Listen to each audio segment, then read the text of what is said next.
but from natural to natural, it's super close. So yeah, we're going into map number 2, and in the bottom right-hand side, he only needs one more map. It's the orange Protoss. It's RotterdaM. And in the top left, the red Zerg player. Can he do the impossible? Can he make the comeback happen here? The underdog, it's Lowko. With a good showing so far, I would say, from Lowko. He won a game against Indy, which in itself is like very impressive, because Indy is like definitely, in my mind, one of the top-rated guys in this tournament. That was convincing too, and now, so far, I would say he's having a competitive series against Roddy. Like obviously, you know, last one didn't go his way. Hey, Lowko's pretty good. Yeah, I think this is even like last week I was saying how well Funka is playing, and Funka really surprised me, but Lowko is surprising me here too. He's playing very standard, and he's keeping up with these mid-Grandmaster Protoss players, which is not easy. Roddy again with the Nexus first. Into Gateway, feeling very safe, scouting across the map, seeing no spawning pool early on, and forcing the hatchery away from the natural base. Yeah, How important is this? That's exactly what I was talking about. It's because of the rush distance. Yeah. And there's not much you can do as Zerg about it. You can either take your hatch extremely early, which is not the best economic play, or you can send your drone a bit early and then just take your third hatch. Can't you send 2 drones down the ramp and then just chase that away? No, I think you can just put a pylon there then. And that's worth it for the Protoss for sure. Because like he can just run away, and then if you have 2 drones there and he puts a pylon, like just tries to delay as long as possible before he makes the pylon, you're gonna end up with having 350 minerals and then having to take a third hatchery. So I think you need to go there right away, but I think you can pull down a second drone in case the probe leaves and then take the natural instead. Don't we usually see the second pylon inside the main base for Protoss? Yes. Actually, with Nexus first, you don't need a second pylon that early to begin with. I don't know why he's making a second pylon. And even like when it is made, I feel like usually a lot of the time it would be in the main base. Yeah, he might throw off Lowko, like he's looking at it, he's like, wait, what the hell's going on? Well, but at the same time it shows him the tech, so you can't really... Like as Zerg, you see Nexus first and you see the 2 pylons, you're like, okay, my Overlord can just chill here. There is no third pylon by now, so he has to put the tech here, and then you see everything that's going on. Yeah. There's nothing you need to worry about.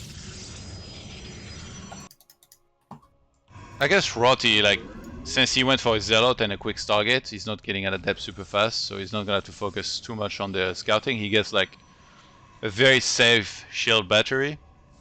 But in this game so far, it's not gonna help him at all in the start, but might come in handy later, so I guess it's an investment. Yeah, I think it's fine since he went Nexus first. He can kind of afford it. It's the extra minerals that he spends into it.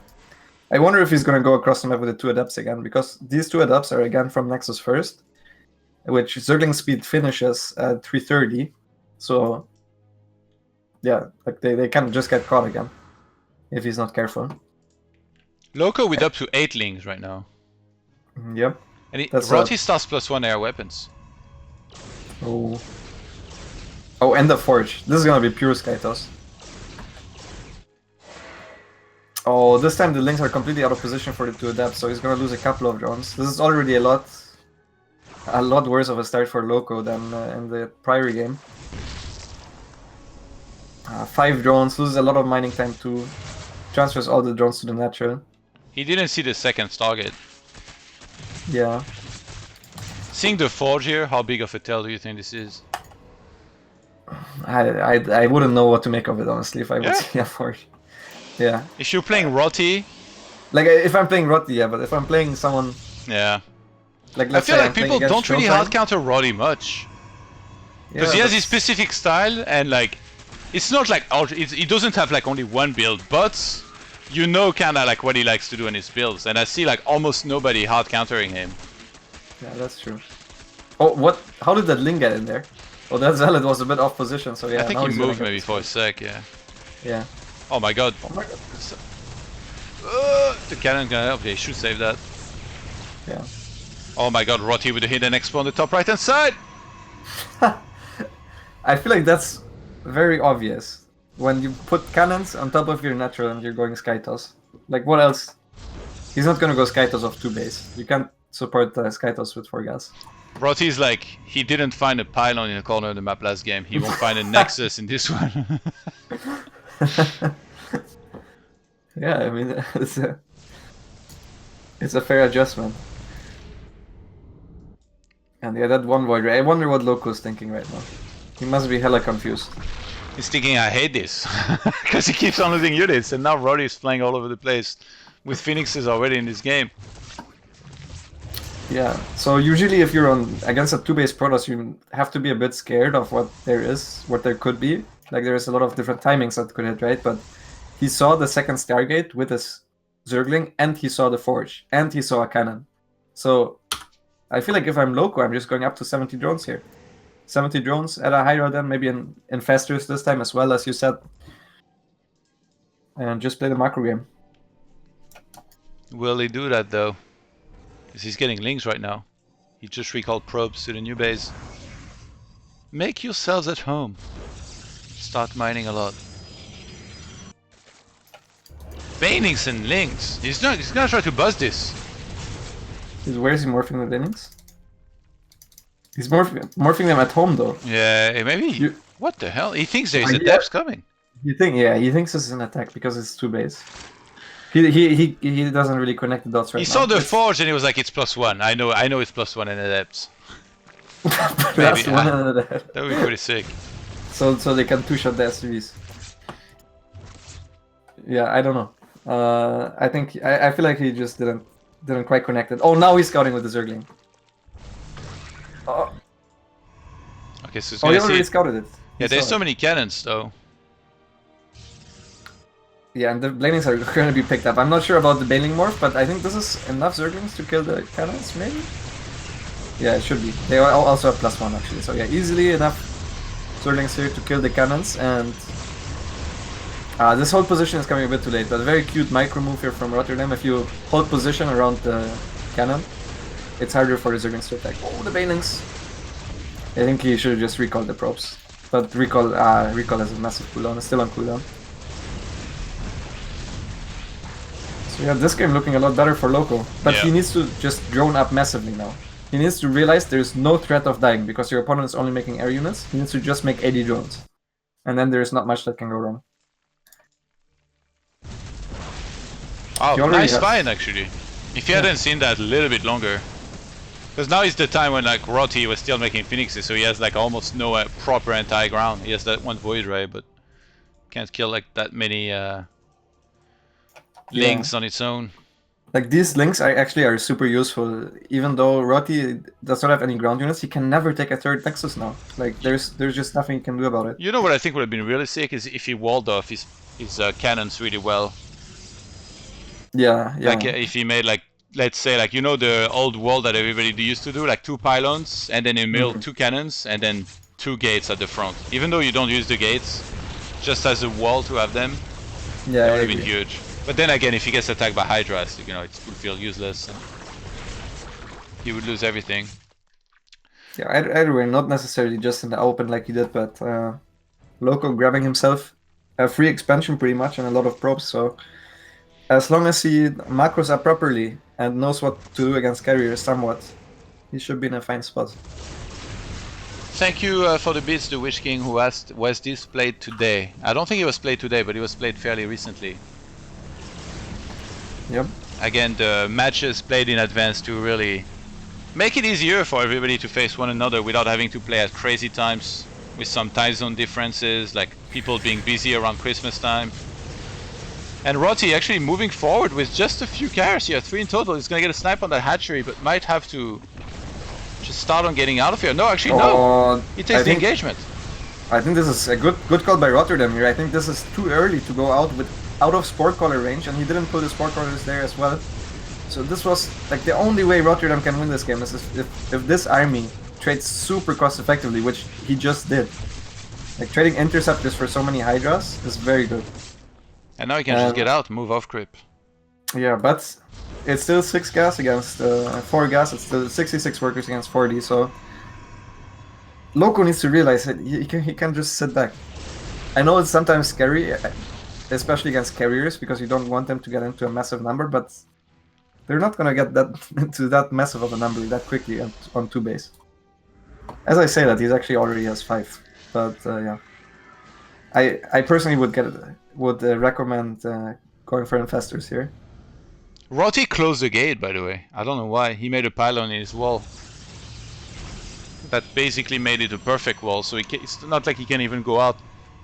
I'm a little bit surprised by that, because it's not like he was really worried about the Zergling run by when he has 3 cannons and he's parked with his army there. He's committed. He's committed on the 2 base plus 3 carrier timing. Damn, if I was him, I would have been so tempted to just take a 3rd and then try to max out. Yeah. Yeah, I guess it might have its merit. Maybe even pulse probes. Go for it. Yeah, he could. I mean, the thing like with attacking is Spore Callers tank a lot of damage, but at some point the carriers are very strong. Also, the Hydras do not have armor upgrades yet, which is actually pretty big against Interceptors. And he still does not have any Corruptors and no Infestors, which usually are more of a counter to carriers. I feel like Lowko doesn't have enough Spore Callers, if I'm being honest here. But he's got a bunch of queens to help with this.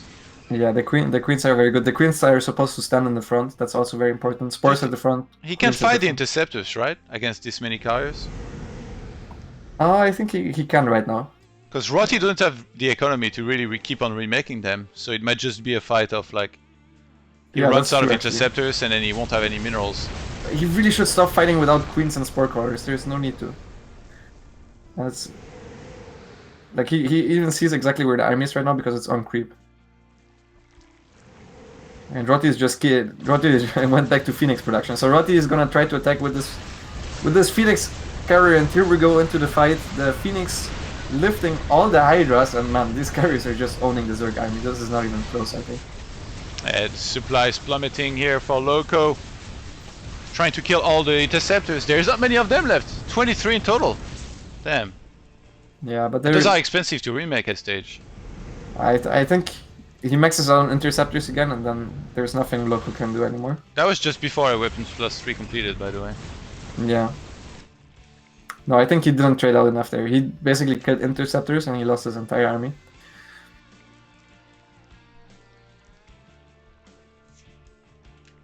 Already back to 36 Interceptors. And Rotty is making Phoenixes again? He's content with having 8 carriers, and the rest he wants to have in Phoenixes to really pick up those Hydras. Yeah, I don't mind. I think it's a good call. Either way, right? Like right now, the Spore Callers just don't do enough damage anymore. The Spore Callers are mainly there to tank, but there's not enough Hydras to tank 4 left.